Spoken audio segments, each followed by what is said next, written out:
ଶୁଣିବ?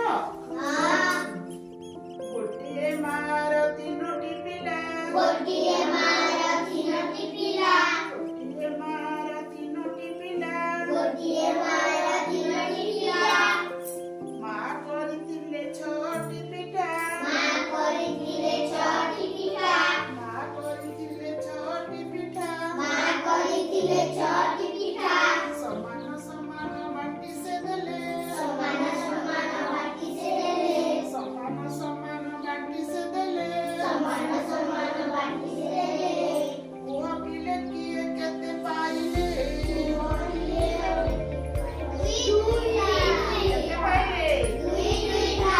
ଦୁଇରେ ପାଞ୍ଚଟି ପିଲା, ଗୋଟିଏ ଶ୍ରେଣୀରେ ପାଞ୍ଚଟି ପିଲା, ଗୋଟିଏ ଶ୍ରେଣୀରେ ପାଞ୍ଚଟି ପିଲା, ଗୋଟିଏ ଶ୍ରେଣୀରେ ପାଞ୍ଚଟି ପିଲା।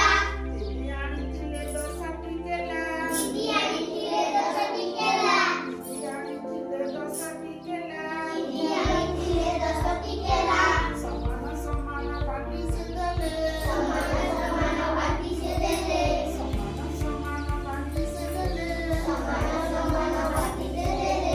କୁହ ପିଲେ କିଏ କେତେ ଖାଇଲେ? ଦୁଇ ଦୁଇଟା, ଜଣକା ଦୁଇଟା କେଲା ଖାଇଲେ, ଜଣକା ଦୁଇ ଦୁଇଟା କେଲା ଖାଇଲେ। ତୁମରି ଶ୍ରେଣୀରେ 16 ପିଲା, ତୁମରି ଶ୍ରେଣୀରେ 16 ପିଲା, ତୁମରି ଶ୍ରେଣୀରେ 16 ପିଲା, ତୁମରି ଶ୍ରେଣୀରେ 16 ପିଲା। ଦିଦି ଆଣିଥିଲେ 16 ମିଠା, ଦିଦି ଆଣିଥିଲେ 16 ମିଠା, ଦିଦି ଆଣିଥିଲେ 16 ମିଠା। ଦିଦି ଆଣିଥିଲେ 16 ମିଠା। କୁହ ପିଲେ କିଏ କେତେ ଖାଇଲେ? ଗୋଟିଏ ପାଇଥିବା ଜିନିଷ ସବୁ ଭାଗ କର, ସମାନ ଭାଗ କର।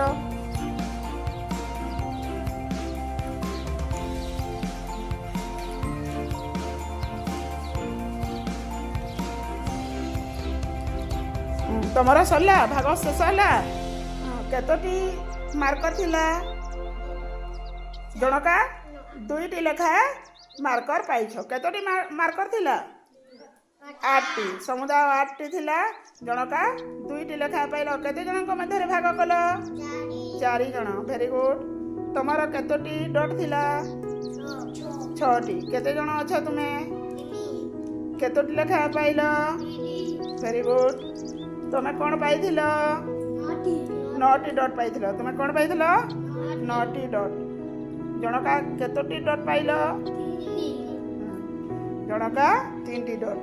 କେତେ ଜଣଙ୍କ ମଧ୍ୟରେ ଭାଗ କଲ? ହଁ, 9କୁ ସମାନ 3 ଭାଗ କଲେ ଜଣକା 3ଟି ଡଟ୍ ହେଲା। ସମସ୍ତେ ବଢ଼ିଆ ଭାଗ କରିଛ। ସମସ୍ତେ ଠିକ୍ ଆକାରରେ ଭାଗ କରିଛ। ସମସ୍ତେ ସମାନ ଭାଗ କରି ଶିଖିଗଲ ନା? ଠିକ୍ ଅଛି, ଓକେ। ସମାନ ଭାଗ କରି ଶିଖି